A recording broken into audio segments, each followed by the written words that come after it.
Hi, and welcome to another episode of the Betr podcast. Two crazy middle-agers arming you with information that will only make your life better. And while we believe we are right more often than we are not, our spouses do not concur. But we are not here to pontificate or to point fingers unless you're an enormous idiot. The world is saturated, not with idiots. Well, no, that's not true. The world is saturated with idiots and a lot of information. Actually, that's the name of the podcast I came up with when I originally started this, was Unsaturated, which Billy said would fail because he wasn't on it. I mean, just is what it is. Anywho, while there are endless topics to discuss, our goal here is to make your life better. Better without an extra T and an E, because we are trying to streamline your life by eliminating stuff that's unnecessary. And let's face it, better is still pronounced the same without the extra effort in typing or writing. Yeah, we're just cutting right through it. Or YOLO or SMH. That's exactly Fire, what we're doing. We're cutting through it, brah. Yeah, bruh. It's gross. Ew. Your kids. All right, anyway, Billy, Dr. Farrow is a chiropractic doctor, and I'm a recovering hypochondriac, so I call him a lot because I can give myself any disease on any given day. This is a fact that he's known for the better part of 20 years that we've known each other. I also called him a lot when my dad was sick, which brings us to this episode's topic, the sandwich generation. It's the metaphorical phrase for being literally smushed in between taking care of your aging parents and your children, whether they are toddlers, babies, or teens looking to go to college, which we both have. A lot of us are going through it. Billy, you went through it. You and Amber went through it. One of the most difficult parts of this is, in fact, taking care of yourself while you're taking care of so many other people, right? Absolutely. Yeah. I mean, I had both of Amber's folks live with us at various times doing, things that they were going through. So, yeah. And then at that time, you're thinking, well, I got to feed them, got to make sure they're okay. And, you just put yourself on the back burner. So totally understand where the topic is coming from. Yeah. And it's really difficult, but it's a topic that is really relevant to our generation because, as we all know, the boomers are aging, which means that the population, there's a big part of the population that is becoming or making that transition to being elderly. And that brings up a whole other set of issues. But what I'm so excited about is that our guest today, Christy Yates, is an emotional psychologist and the author of a book called Legacy of Love, Thriving in the Sandwich Generation. Over the last year, Christy has been hired by multiple firms to assist in providing content, education, and ongoing support for employees actually navigating this very challenging part of life. Because we always think about, companies offering childcare or time off for a surgery or time off for maternity leave or paternity leave. But I think that she's really trying to bring a new focus into this part of your life's journey, which is essentially there's a lot of people who need you in a lot of different ways. So I'm excited to have her on, Doc. For sure. I mean, that's interesting, right? When you're young, everyone's like, I understand they got to take off work because of the kids, that you're out there changing diapers, but no one says, well, I also got to change my parents' diapers now. So I also need the same time off from work, actually just a little bit more. And then people always ask me, they say, how much time are you going to need? I go, it depends. It's so bad. Well, I guess we just lost a sponsor. Yes. Anyway, this podcast is sponsored by Betr Health. And if you are interested in sponsoring our Betr podcast, then you are more than welcome to reach out to me because we would love to make money. Especially sandwich will get Quiznos, Subway, they'll be lining up. Yeah, I'm sure they will. But our priority is to make you better and to make our lives better. So let's get to it and welcome our guest. Excellent.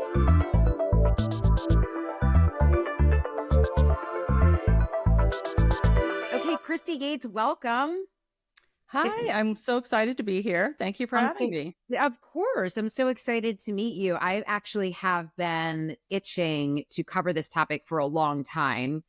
My dad was sick a few years ago and he and my mother moved in with us. And so that's when I really felt, the brunt of being a part of the sandwich generation. But just tell us a little bit about your background and about your book that I want everybody to buy right now. It's one of those things that you have to buy ahead of time, not when you're in it. Right. And I'll tell you, this is the hard thing about this book is it's the book you don't know you need. Yeah. But I wish people would read it. So thank you for that plug. So I'll take you back to 2015. I was, or even a little earlier, my husband and I were raising our kids, elementary, middle school, and my parents, who lived about 5 minutes up the road, who we had a great relationship with and who were very much a part of our lives, were starting to need a lot more help. And so we started giving it to, providing all the help we could. And then things progressed, and both my mom and my dad were diagnosed with some form of dementia. My dad had a stroke in his early 60s, and so he developed vascular dementia. And so that's very much more about processing and his ability to think quickly and word finding and things like that. My mother was diagnosed with Alzheimer's. So they had done something really wonderful, and this is something I advocate for in the book, and that is they had already put in writing their end-of-life wishes. Okay. They had formed a trust. They had taken care of their money. I mean, they were Depression-era kids. They saved everything, right? So this was not a lesson I learned right away, but I have learned it since now. But so I knew what to do. They chose to tell us, my brother, my sister, and I, if the time comes and we can't take care of ourselves, please, let's look for assisted living, because we don't want to live with any of our children. We want you guys to have your own lives. So that was their decision, not mine. Yeah. And so I just had to follow their roadmap. And so that's why I called the book Building a Legacy of Love, because I feel like they gave me a huge gift. I didn't have to think through, what do you want? What are your end of life wishes? Those kinds of things. But it also was still a lot of work. It was a lot of effort between my husband and I, and we're in California, and my sister lives in Montana, and my brother lives in Michigan. So, by spread out. Yeah. yeah. Right. And just by, location, I was the point person then, and managing all the care. And what I found was so many things were going on, right? My children were really close to my parents. It was hard for them to see what was going on, but they were also really worried about me because they saw, how it was impacting my life. So I learned a lot of lessons, and I unraveled it all after my parents both died 7 weeks apart in 2015. And when I took a little bit of family medical leave back time to be with my mother when she passed away. And when I went back to work, I mean, literally every day somebody was asking me for advice. What do you do about this? How do you do this? Oh, my uncle just went on hospice. What should I tell? And I thought, we are not talking enough about this. And while I was kind of going through it, I'm, of course, looking for information on the internet. And I really didn't find anything that spoke to what was happening to me as a parent of kids who was also managing the care of my parents. So that's the sandwich generation. And I didn't coin that term. That was from the 1980s, but it fits. It's like really being squeezed. So I decided to write the book that I wish I had that was kind of a heads up. So my book is part memoir and part, hey, you might want to think about these things. Yeah. And I learned so many lessons the hard way. But as a psychologist, in and around this, my background is I have a master's in counseling psychology. And then I went back after I had children, I went back to school and gathered a couple other master's level credentials in school psychology and special education. So I was working full time as a school psychologist. And I can tell you that what happens at home comes to school. And what I mean by that is if there's disruption in the home or something's going on, it could be anything. It could be, I work with a lot of Title I low-income schools. What's happening in the home has an impact on children's social development, their learning. And I had to pay attention to that my children, I had to make sure they were doing okay, even when I wasn't doing okay. And what I came to understand is we needed to talk about it as a family, Right. That this grief that we were all going through, even before Grandma and Grandpa passed away, was real, and we needed to look at it and how was it impacting us and how could we take care of each other, and that this is normal and natural. Even if dementia isn't normal and natural necessarily, what is normal and natural is that we're all aging and we will all ultimately pass away. So, just looking at all those things was important to me. And it was anticipatory grief, For really, that you were sure. discussing with your children and Yes. your spouse ahead of Yes. time. Yes. And I didn't even have that term when I was writing the book. And now that's usually the term I'm always using, because we're anticipating what's happening. We are in a grief. I knew I was in a grief process, but we're in a grief process watching our person sort of fade away, or even if it's not dementia, it's someone who maybe is ailing and we're grieving for that. And we know what the end of the story is, right? So we know these things. And grief shows up in a lot of ways. We think sometimes grief is people sitting around crying or being sad. Grief shows up as anger. Grief shows up as anxiety. Oh, it sure does. Erin knows nothing about the anger part. It's always, she's just such a mush at home. I hear from her husband all the time. She's just he's being sarcastic, Of because course. obviously you obviously can pick that up about me just over Zoom. I do tend to get very angry. I don't channel, I think, the grief in the right way, or the stress, I should say, which both are tied in. Yeah, absolutely.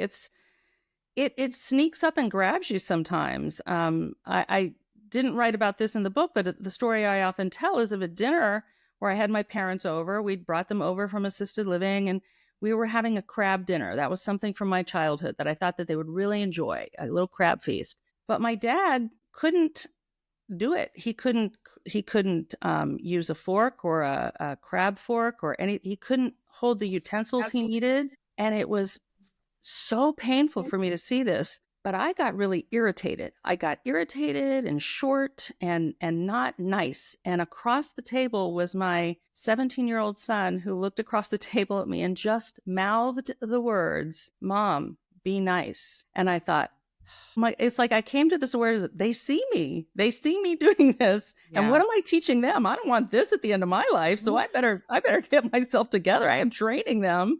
Yeah. And I was also so proud that he was brave enough to confront me, because he cared about his grandparents, but he also cared about me and what was going on for me. And he knew. And at the end of the night, my husband took my parents home, and my kids just surrounded me with love and said, "We know it's so hard, and it's hard for us." And I said, "I'm so proud of you. You're right. We all have to be more compassionate." And I was not role modeling good behavior. So I guess I raised you well. You knew what was going on. Obviously you did. And I think that that's really important, because, to recognize that you were sort of displacing the emotion. But Billy, I don't know, and Christy, if this was sort of the journey that you went through or that you're going through, but it's difficult even to keep your patience when an aging parent isn't necessarily sick, but just is on the decline from the natural aging process. Like I'm interested in what you would both say about this from a psychological point of view, of just always looking up to your parents as a source of support and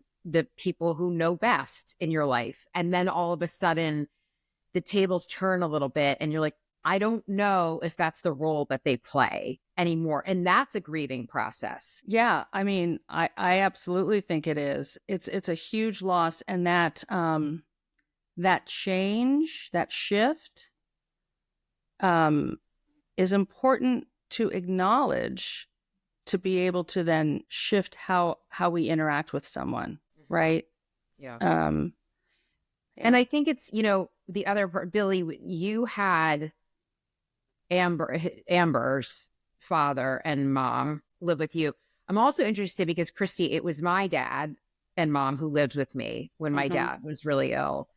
And I'm wondering how the dynamic changes when it's an in-law and the advice that you can get. Like, tell me, Billy, your experience. And then Christy, if you could talk about, the mindset, how it changes. Because I would have to say it probably is different. And whether that's you have more patience or less patience, I don't know. Yeah, well, two things come to mind. Number one, I think everyone should read the book for the fact that, your parents laid the foundation for their legacy and the root. That's something that a lot of people don't do. And you hear it tears families apart. And so add the aging with the insult of, people not knowing what to do. It's so your parents, like you said, have done such a great job. So that's where we need to start as a parent. So before we even get stuck in the sandwich generation, I have to make sure that I'm doing the same thing for my kids. There's a will in place, and I could be stuck in probate and all the other things that go with it. So I think it's, outstanding that they did that and thought, ahead of time. So to Erin's point, you're always looking up as their rock, as they're being your rock and your pillar.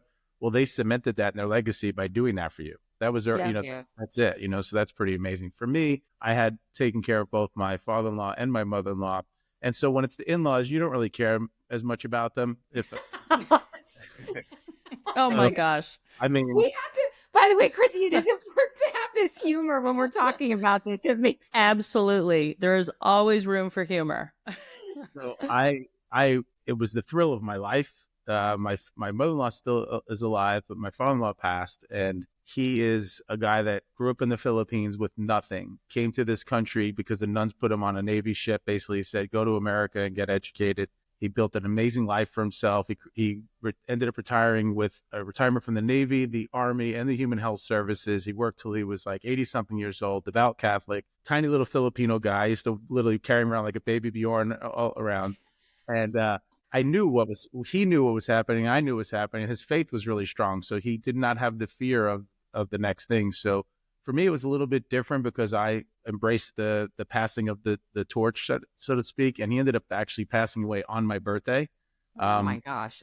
And my birthday every once in a while falls on Thanksgiving. And that year it fell on Thanksgiving. So I was like, he gave me the Thanksgiving, thankful for the time that I had with him, which, was amazing. I mean, this guy made me laugh. My company helps people with metabolic health and weight loss and wellness. And he's of the generation that we'd be in Walmart and he'd look over and he'd say, hey, Billy, that lady needs your program. She's fat. Dad, she's right. And, but him, that generation, matter of fact, so it was different for me, but of course, driving him to his chemotherapy appointments and all that other stuff, there's times that you choke it back and see, but I think the key to this whole thing is embracing what it really means to you, because really a lot of your grief is going, wait a minute, I'm next in line. Yeah. Yeah. That's true. Yeah. And I think that's hard to come to terms with. And it's also something that's difficult to admit, because we all really think we're never really going to get old, or we're never really going to get to that point. Yeah. Don't you want it to end? I mean, it's really stressful. Not after last night's win. I was just going to say, congratulations. I'm wearing my green tennis match. It's like she wanted. Well, my tennis matches, I take too seriously. No, I think that's a good point. But Christy, when, we talk about back to the anticipatory grief. Well, let me backtrack. What your parents did as far as leave their wishes. I mean, because that doesn't happen a lot. And actually, I was talking to a friend the other day, which, even her parents have their finances in order to allow them the care that they need, but taking it out and actually, like, it's a mess because, there's there's a lot that needs to be figured out. And, to your point, I think it causes not only more stress on the caregivers and therefore more stress on the family, but stress between siblings. Absolutely. So what would your advice be? Like, I guess it's never too late, but how do you start this conversation with your spouse and your children, number one? And then number two, what advice would you give to take the control back if there isn't that document or those wishes in place? Right. I think actually you have to start with your own, some really heavy self-reflection, around values. What's important to you? Billy, you were joking about, really, do we want to live forever? I mean, you have to kind of look at what is your feeling about life and quality of life, and what do you envision, in the future, and what do you want that to be like for yourself and for other people? And making some of those decisions yourself takes the burden off of somebody else, right? Eventually. And that to me is the gift of love. The other thing is, it's great to have financial stuff in order because, there are so many people in the sandwich generation who are paying so much money for their parents' well-being because pensions failed, or they failed to save, or all kinds of things. And there's the social service net is just not as strong as we would hope it could be, or that it is in other places. And so, people are spending thousands of dollars a month to care for their parent, whether it's in-home care or that kind of thing. And then that takes away from your own children too, right? You think about saving for education or other kinds of things. There's only so much you can do. And so I think while it's never too late to have those conversations, I also think it's never too early. Start doing some of that for yourself, thinking about some things. And then if you are in a relationship, you have a partner, talking about that together, and then really making the concept or the topic of death be something that's not so scary to talk about, right? With young kids, it's, pets might be the first thing that they lose. And so talking about grief in that regard, or they might know someone whose grandmother passed away, or maybe you're a grandparent. But we have to make these conversations a little bit more normal. Now, Erin, you having your parents move in with you, that multi-generational living is not absolutely just a culture. It's a cultural thing. There are a lot of cultures that have that all the time, right? That's just normal. And we've kind of moved away from that in very developed countries, right? Where we all move around. The average American moves around 11 times from the place that they're born. And we move for all kinds of reasons, but we don't have that village anymore. And you find other cultures. I live in a very diverse neighborhood, and the people down the street from me who are from Pakistan, it's a multi-generational household. Many of these households in my neighborhood are. And so kids taking care of grandparents, grandparents taking care of kids, everybody, it's all normal and natural. And so someone passing away. So we've removed ourselves from all of that. So I've kind of strayed from your original question, but I think that having these conversations, one, starting with some self-reflection, and then starting to have conversations with people who you really care about, who you really feel need to know some of your wishes, I'd say early. And then the other thing is be willing to have them more than one time, because what you want at 55 might not be what you're thinking of at 75, right? Yeah. Interesting. And I give you the example of CPR, right? CPR, we see this on television, right? They just come in, they swoop in and they do CPR, and hey, everybody's back and they're normal and everything's great. But really the outcomes for CPR are not always that great. Punctured lungs, broken ribs, all kinds of things. And it might not be a great thing to do CPR on someone who's 75 or 80, right? Right. Maybe at 55, I'm going to chance it a little bit. Maybe I can recover from some broken bones, right? But so you have to revisit these things, and your attitudes change over time, and it's okay to change your mind. And so you can document these things and you can revisit them. I wanted to go back to the topic of hospice. And like this is really hard because it's depressing. Billy and I like to laugh. There's not a whole lot of laughing that you can do about hospice. There was a couple of funny things that happened when my dad was in hospice that, I'm not really at liberty to share because I want to respect him, but I can look back and sort of have those moments and like giggle because it was almost like his personality exacerbated like in certain ways. But I wish I had, when people talk to you about hospice, they give you the illusion, at least I was under the illusion, that it's going to be this very peaceful, everybody's at rest, we're all going to be gathering around. For some people it is like that, and those individuals are extraordinarily lucky. I don't think that happens for everyone, and I think that if I was more prepared, if our family was more prepared, if other people are more prepared, they would understand that it can be very painful emotionally and physically, depending on the person and the situation. But what would you say, or the advice that you would give people to be prepared for what that means, entering that decision? Yeah.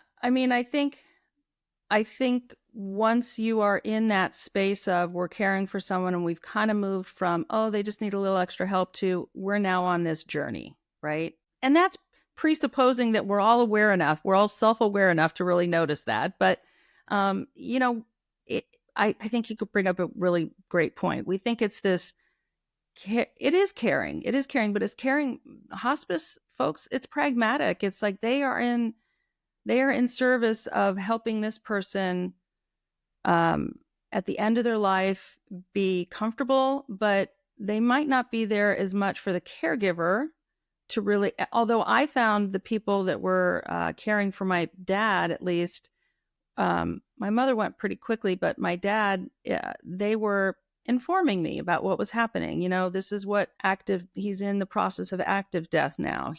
And they would take time to explain that to me. But the other thing is that hospice it really is end of life care. And so it was really hard for me to sign paperwork. And by this point I had healthcare power of attorney and financial power of attorney. So I had to sign the documents that my dad was going to go on hospice, and he was on blood thinners and kidney medication and this medication. And I had to sign paperwork that said they were not going to give him certain medications any longer because that prolongs life.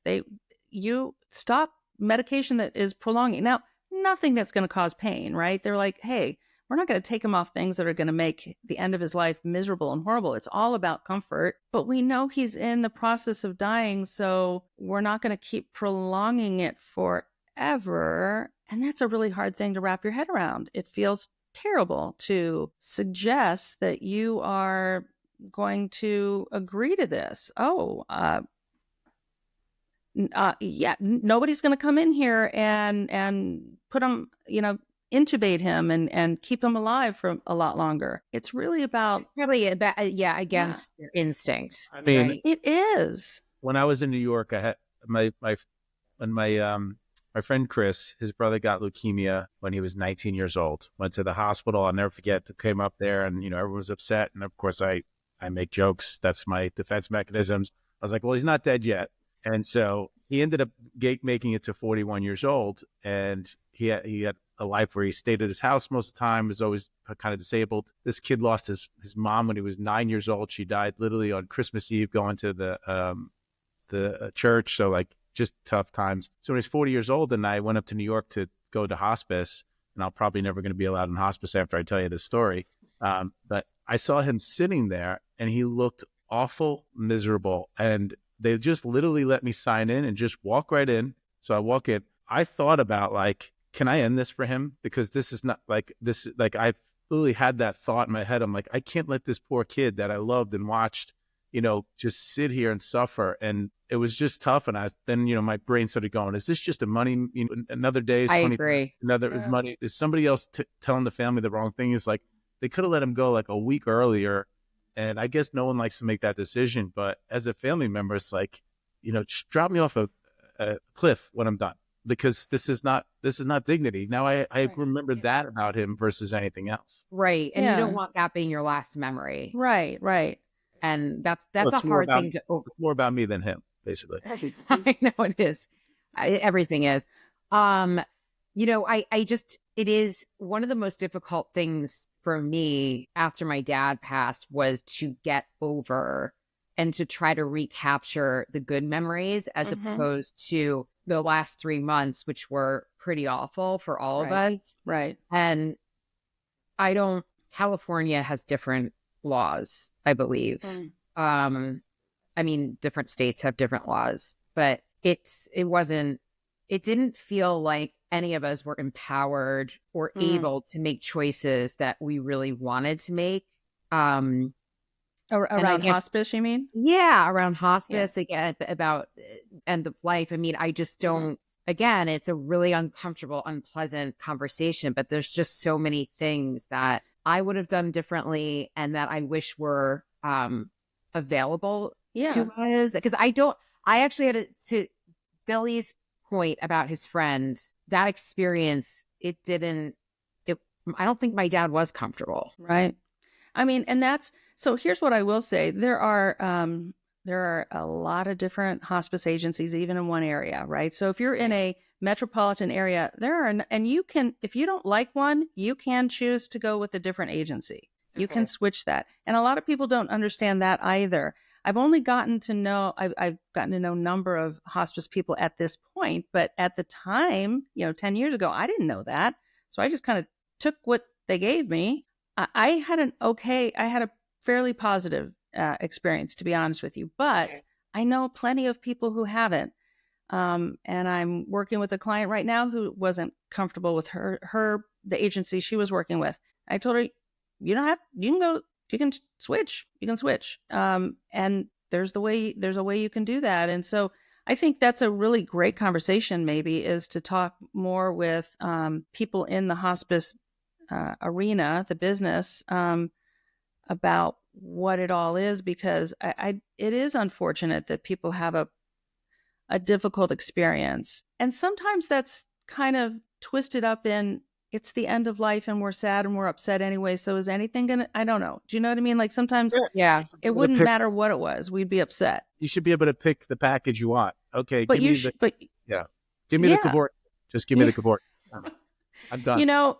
There's a wonderful book by Atul Gawande, the physician. I don't know if you've heard of him. He wrote a book called Being Mortal, and he talks about this. He's a physician. He's like, I'm trained to keep people alive. That's what I went to school for. This is what I do. He was a surgeon. And it was when he was caring for his father at the end of his life that he started to think about, we need to have another way of looking at this, know? And so we need to be talking about quality of life, not quantity, and being able to talk to our elders about what their wishes are at this stage in their life, and to have those conversations more openly. And that was a really pivotal thing for me to think about, was, okay. And as I said, my parents had already thought through that, but there were still decisions to make that were difficult. They're just difficult. But back to what you told, because I think that was a really profound moment for you when your 17-year-old, I believe at the time, had said, be nice, Mom. I want to talk about the role of children in this process, because Billy, obviously, Jet and Dimitri, when your father-in-law was living with you, they experience it. And while you want to protect them at the same time, and Christy, you mentioned this about multi-generational families living together, there is an empathy lesson that's taught by taking in a sick parent, or a grandparent who is ailing in some way, and they are taught a level of patience and a level of acceptance that this is the life cycle. And for me, there was, as difficult as it was for my dad to go through that treatment, he and my mother lived a state away, and so when they moved in with us, it was time that we got. But how would you, what would you suggest? And Billy, you can tell me what conversations that you and Amber had, because our kids knew what was happening when he decided to stop treatment. That was a more difficult thing to discuss. And I wish I had done it differently. I was in a mode of protecting them. I thought they had seen too much, but I don't know what you guys feel about that, because now I look back, I'm like, the kids said something to me. They said, when he passed, they said, I just wanted to say goodbye. And I'm not going to start crying, but that's something that eats away at me still. So I thought I was protecting them, and he thought he was protecting them too. Well, my kids during that time would have never mouthed, "Mom, be nice," because they would be the ones in hospice.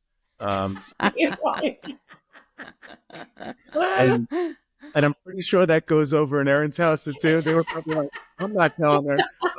Good luck, Grandpa. You're on your own. Okay. You can't eat that. That's on you. Put it in a blender. Leave us out. Right. I think the kids did get to see that side. And where my wife got frustrated, I do have more patience in that scenario than that. And so it was good.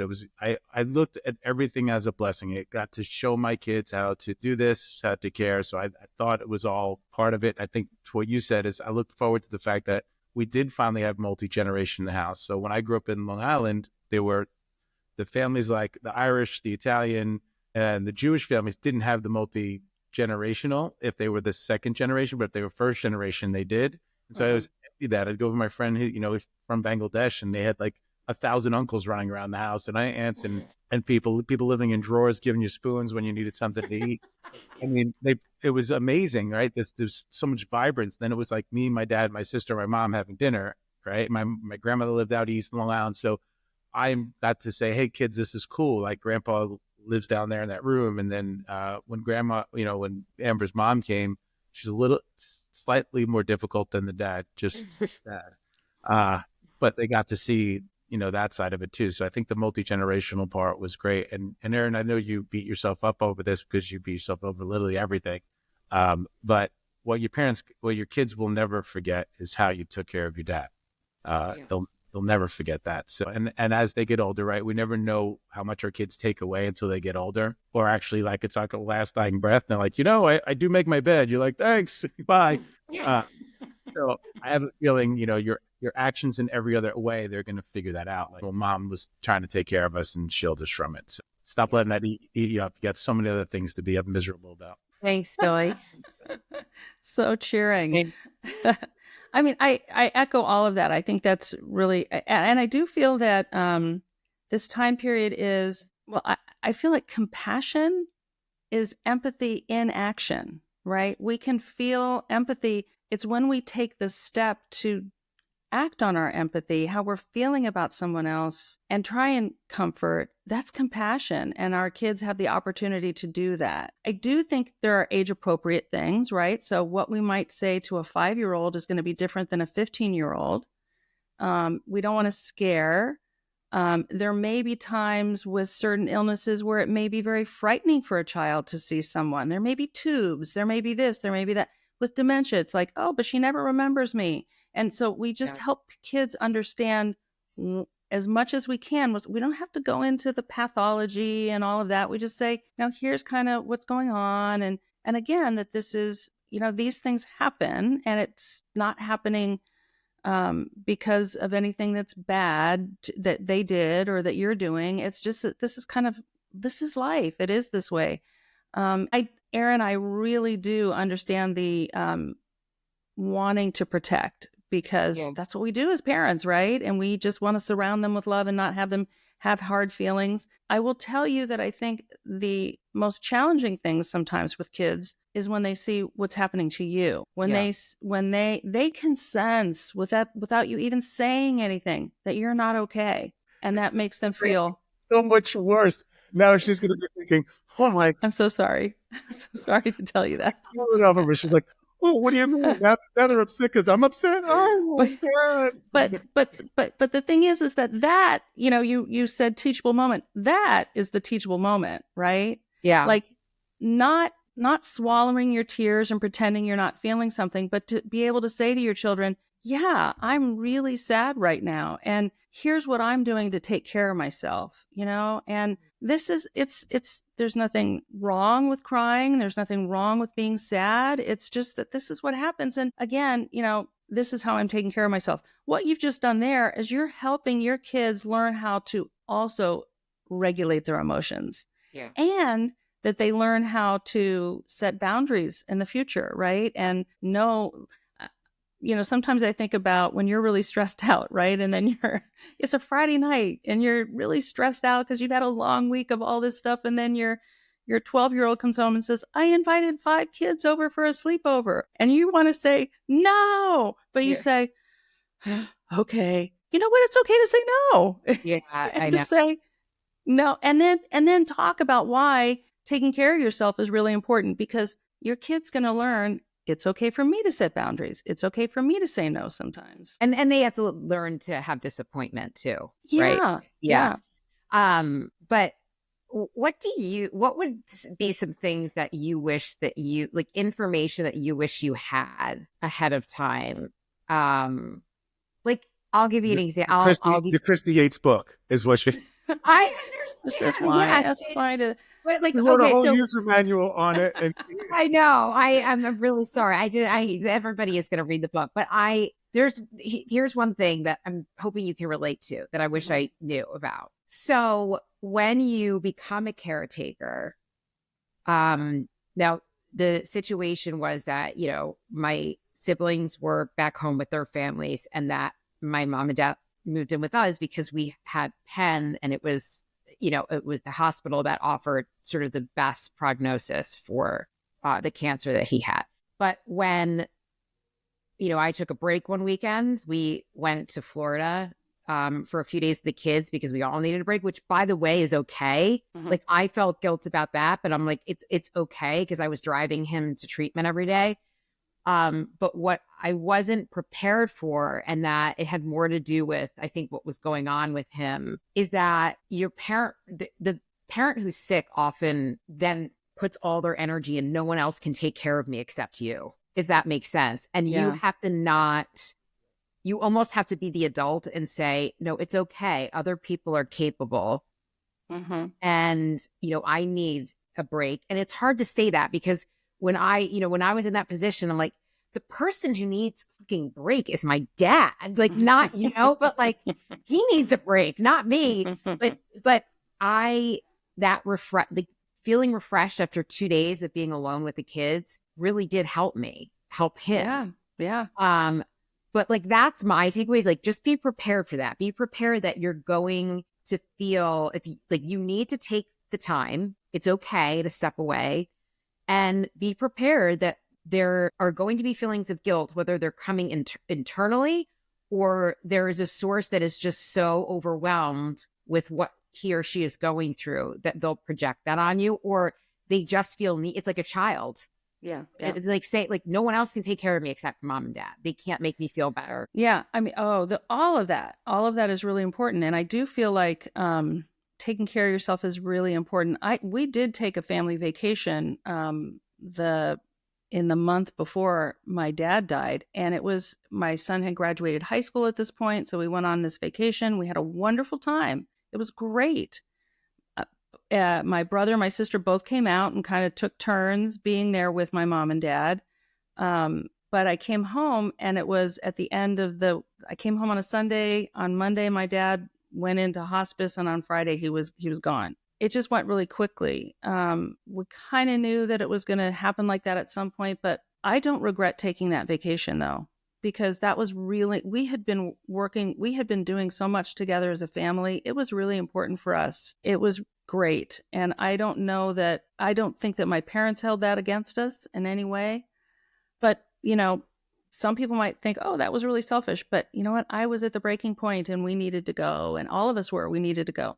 The other thing I would say is things I wish I'd known. It's more like, I think I wish I had listened to my gut instincts more. I was always going into intellectual override sometimes, and I wish I hadn't done that. I wish I had just really gone with my gut instincts at times. Should have been taught by Erin then, because that never happens. She's not overanalyzed. I mean, she should be writing the book now. Now I think about it. About overanalyzing. Oh my gosh. I overanalyze everything. Oh yeah, me too, all the time. Yeah. But like, for instance, I was, after my mother passed away, my daughter was very close to my mom, and after my mom passed away, like I said, I took some Family Medical Leave Act time to be with her, and I was just, I was spent. It had been my dad, and then 7 weeks later, my mom, and just everything. But my daughter was really suffering. And I remember asking her right at the time right after my mom died, I said, do you want me to call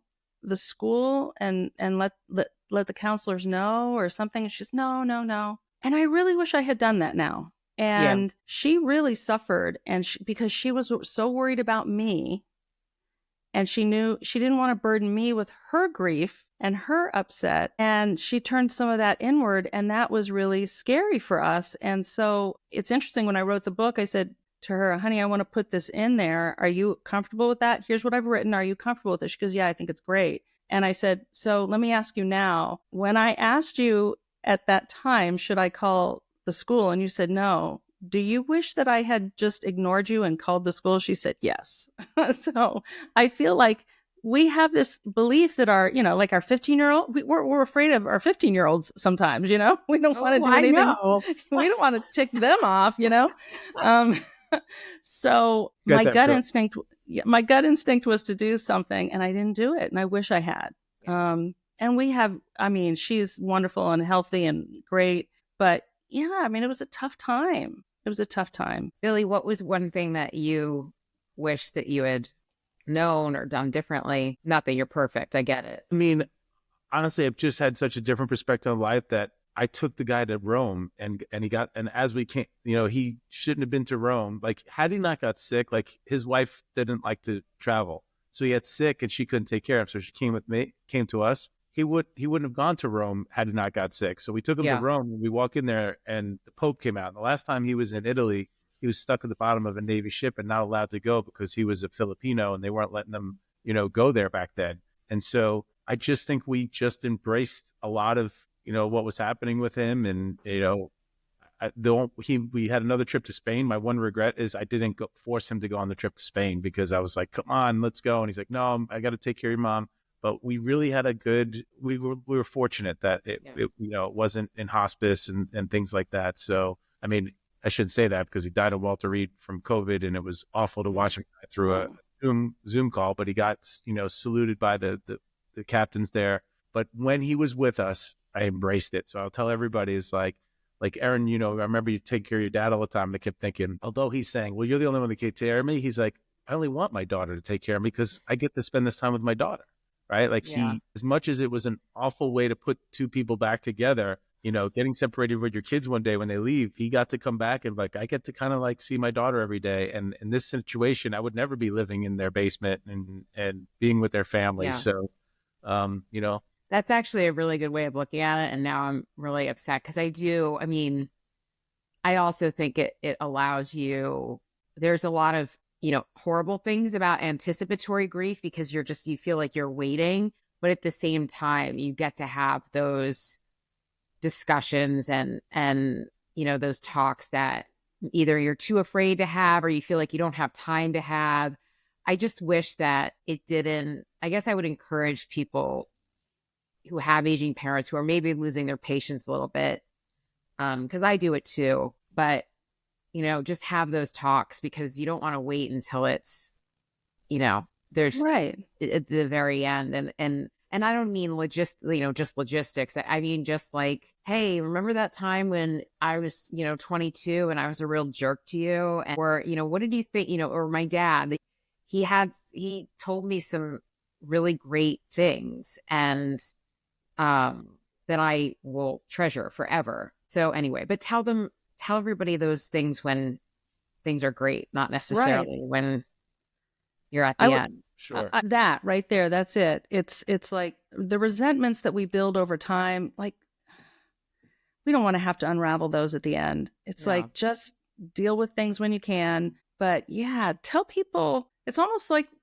none of us have any guarantee on anything. And that was why when I started taking care of my parents in earnest, my husband and I looked at each other and said, you know what, we need to have an estate plan and a financial plan. We have to get our house in order now because we have kids and we didn't think about it. So we did that early, and, but yes, tell people in earnest now. It's almost like every time you leave someone, that might be the last time you see them. So have look them in the eye and tell them you love them and connect. And I always say connection over correction. When you're dealing with anybody that has any kind of dementia, you're not going to fix dementia. You can, so connect with where they are. They are there and just connect with them. You don't have to say, no, you didn't do that. They tell you they, flew to the moon. You say, oh, that's awesome. That must have been really fun. That's all. You don't have to correct them. That you were using. Yeah. What? Pass the gummies when you were flying to the moon. That's right. Right. Christy, I think your book should come with like a bottle of wine or some gummies. Like, here you go. This is how you're going to get through this. Before we let you go, I do want to do a little fun exercise with this is rapid fire. Oh, okay. Okay. So there's no wrong answer. This is just sort of a fun way to wrap up. Yes, there is. She's always judging. There is. That's time. And I'm going back and forth between you and Billy. So, Christy, the first one is to you. Your go-to phrase when you start losing your patience. Oh, it's like, Christy, get your shit together. Come on. I mean, literally, that's it. Okay, good. I like it. I coach myself. I'm not nice, but I coach myself. Right. So, Billy, Your response when a parent says, and Fox News said. My gosh. That is so good. Everyone's always saying that, right? God. And I'm like, consider your source. Consider your source. Right? Okay. Wait, I should say that. All sources are crappy. I like that better. I have not found a source yet that I'm like, oh yeah, yep, they got that right. Yeah, except Better Health podcast. Christy, what aging parents and teens have in common? Oh, absolutely. Change. We are all and I would put parents in there too. And so kids are growing up and they're changing all the time. Parents are losing independence, and so they're changing. Everything's changing in their world too. But you're changing too, because you're having to respond to all of their changes. So it's about changes, and it's always, that's what we all have in common. That's kind of, if we had a Venn diagram, it would be response to change. How are we responding to change? Blaming others. Yeah, of course. But you can both answer this one, but Billy knows the answer I want from him. The one vice you can allow yourself to get through difficult times. That's a great one. Sleep. You wanted me to say alcohol. You wanted me to say no. I mean, listen. You mentioned the bottle of wine with Christy's book, so I was hopeful. But I think you're right. I actually think sleep. You got to find humor. You got to find the humor, because life is so funny. You know, like this is so funny. None of us know. You got to find the humor in it for sure. I agree, 100%. I also think it's okay to find the person who you can vent to, you know, what you say, you find your vault, who you can go to and say, I'm this, I'm that, I want it all to be over tomorrow. Can't we just fix it all now? You know, whatever. Yeah. You got to be able to let that out, you know, take off the pressure. I think that's a really good point, which I wanted to just emphasize. Don't feel guilty for having what you perceive as bad thoughts. Yep. Like, it's okay when a parent is sick, when anyone is sick, for you to look at them, it's not who they were, to say, I want this to be over for you. Because absolutely. There is like a time after that you're like, you could take a breath and you feel lighter, because they're sick. It's not that they're gone. The sickness is gone. Right. And then 6 months later, you're like, no, yes, I wanted that part of their life to be over, but I didn't want their life to be over. And that's when you really start, I think, grieving. Yeah. No, all feelings are valid. They're feelings. They just kind of, they come to us and we feel them, but they are not who we are. So we have to just remember that. And that's very hard. Listen, I sound very zen right now. You know, in the midst, I was a frantic person a lot of times. Yeah. Like if you say something like, they say something casual and you're just like, you ruined my whole life. And then you're like, I'm sorry, I meant to say that. That's right. Just pass the salt. Really, that's all I'm saying. Christy, so tell us where we can get your book. So it's available anywhere where you can buy online books. So you can buy it at Amazon, but you can also buy it at Barnes & Noble. You can buy it at Thrift Books, Abe's Books, whatever. You can buy it wherever you can get a book online, you can find it. And it's also on Amazon, though. It is available as an ebook, and it's also available on Audible. So if you like to listen to your books, it is available there on Audible. Okay, great. And I encourage everybody to buy it and listen to this podcast over and over, because I think like some of the stuff it takes a second and then you can absorb it and you can take notes. But we really appreciate your expertise and sharing your experience, and, you know, obviously the vulnerability of having gone through that and reliving it. So I think that's it's really admirable, and that you're using that to help other people. Thank you very much. And I really am grateful that you found me and that you're asking these questions. I just, like I said, I feel like this is a conversation. This is going to get more intense, because we're just going to have more and more people living longer and more people having to care for people. And we're at a critical point. So I'm glad that you're doing this. Thank you. All right. Thank you so much. Take care and have a great day. So that's a difficult conversation. I so appreciate you offering the humor in it, because it's easy to get really teary-eyed, as I did, and to really be like, oh God, this is so heavy. Like, with everything going on right now in the world, like, not where probably you want to put your mind or your emotions. But I think she brings up great points. Yeah. I mean, ultimately, if you take nothing from that,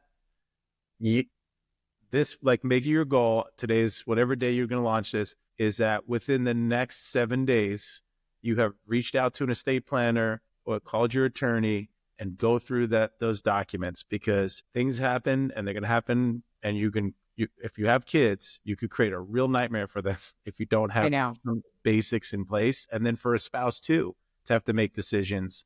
Mine might say resuscitate at all costs, and she's pushing for it. Get rid of this guy. So I think if the one thing that you want to, because it's what you don't know is that right now, subconsciously, it's sticking in the back of your mind that you might not have taken care of this big thing, right? This legacy issue. And you're like, yeah, tomorrow. But really it's just sitting there. It's like a pilot light burning, like, yeah, I really need to do that. I need to do that. And you can even feel yourself take a deep breath when you even mention it, like, yeah, I don't know if I have my state in order, my affairs in order. So I think if there's one thing you could do, like look at how she was able to talk about her family, to say, yeah, my parents actually did this for me. Imagine you had to take care of them and all their finances were a mess and all these other things were a mess. And then siblings start fighting over, $10,000 or some stupid piece of jewelry. Yeah. Right. So that's my And then takeaway. the legacy gets damaged in so many different ways. Do you know what I mean? Sure. Like, it's not just, I think that that's so appropriate. A legacy of love, like leaving a legacy of love. I think that's, it's a really poignant way of looking at it. So the one thing we're going to say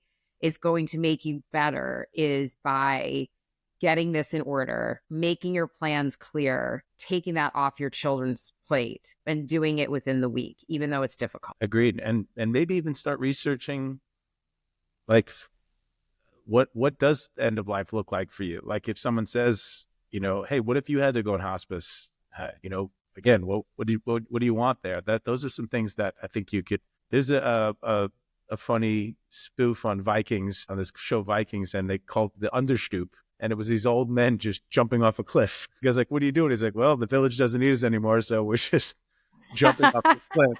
And then the one guy comes up, he was supposed to supervise it, and he's like, what are you doing? He's like, I don't know if we want to do this. He's like, no, you go first, Bill, you go first, or whatever. And the guy's like, I'm supposed to make sure you guys all do this. And he goes, well, you could just go back into the village and we'll just go away and you'll never hear from us. He's like, really? I'm only 42 years old. So I do think, like, I hope for all of us we can get that peaceful send out, but it may not happen. So you do have to think about those. Yeah. And really, really quickly but it wasn't really the hospice agency. I think it's more like what hospice is in general for certain people. And it just doesn't, all I can say is that, if you are in this situation, I really mean this, like, reach out to me. Like, there's some things that you can't broadcast, and you want to respect the people who were in your life, but like, just be prepared that everybody reacts differently, whether they're not ready to go, whether they have unfinished business, whether it's just the illness that overtook them in a very bizarre way. It's like, it's tough. And talk to people about it who've gone through it. And the people who have gone through it need to be honest, because it's having a one-on-one conversation is different than, broadcasting it. But like, be honest with somebody, tell them what they have to look for and be prepared for. Yeah, you made a great point. Someone comes to end of life and they feel like they didn't complete the legacy that they wanted, and that gives them all sorts of guilt, and it comes out in anger. And so you're right. You might be dealing with that. You're like, why are they so angry? Really, they might be angry that they didn't complete something in their life. Right. That's an interesting point. Yeah. Well, I really enjoyed it. She was lovely. You cried a little bit, which was good, probably good for television. Probably get some more views because you got all teary-eyed. Now you'll get off here. You'll be thinking for the next 5 hours, how did I ruin my kids by shielding them from this? It's so true. I think about it all the time. By the way, that story. I watched your whole demeanor like shrink. Oh my God. That's all I'm like, oh, great. Now she's going to be thinking. Yeah. I was like, what did I do? What kind of emotions? What habits were I going through? When was I snippy? But anyway, guess what? You can't relive it. And no one really has a guidebook for life. So you do the best you can, and give yourself some grace too. Oh, really, Erin? Can you repeat I know. I'm better at giving advice than taking it. Yes. All right. Next time. And again, this was sponsored by Betr. If you'd like to be a sponsor. We're just rolling in cash around here. Look at the plants. All right. Thanks, Billy. See ya. Bye.